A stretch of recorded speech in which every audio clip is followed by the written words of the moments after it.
من کې هر سړی او د هر سړي د ارمان دی او کوشش دی او مهنت دی چې زه د خوشحالۍ لار ولټومه او زه هغه لار ولټومه چې هغې سره زما دنیا هم خوشحاله شي او آخرت هم د خوشحالو نه ډک شي او الله ته پرې نږدې شم. نو زه نن تاسو ته هغه لار ښیمه، کومه لار چې انسان الله ته رسوي او دنیا هم د خوشحالو نه ډکوي او آخرت هم د خوشحالو نه ډکوي، هغه د علم زده کول دي، هغه د دین زده کول دي.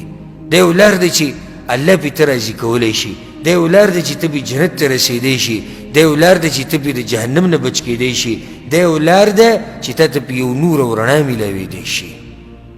علم او علما اوچت شرف الله سبحانه وتعالی هغه خلکو له ورکړی دی کوم خلک چې په دین باندې پوهېږي، او د دلیل دی په دې باندې چې د علم یو اوچت عمل دی. علم ګورې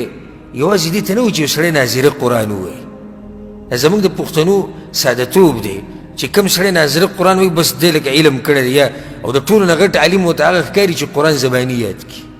بس دا لوی عالم دی. نه، علم خو دریاب دی، علم خو د قرآن یادول، حدیثونه دي د دې زده کول، په دې کې شرحه، بیا د نورې مسلې دي چې هغه د قرآن او حدیث سره تعلق ساتي، دا ټول په علم کې دننه راځي. نو یو سړی چې علم ته رسي دا ډېر ګران کار دی، خو د الله په توفیق باندې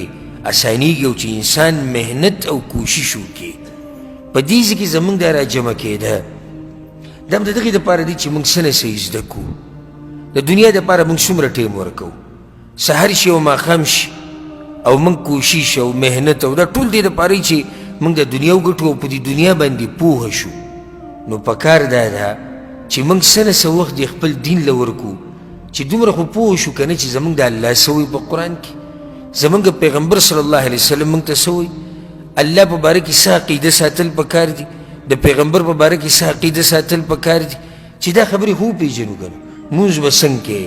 روجې به څنګه نیسې، زکات به څنګه ورکې، او داسې نورې ډېرې مسلې دي چې دا موږ یې زده کړو. نو د دې مجلس او د دې نشست او د دې مبارکې حلقې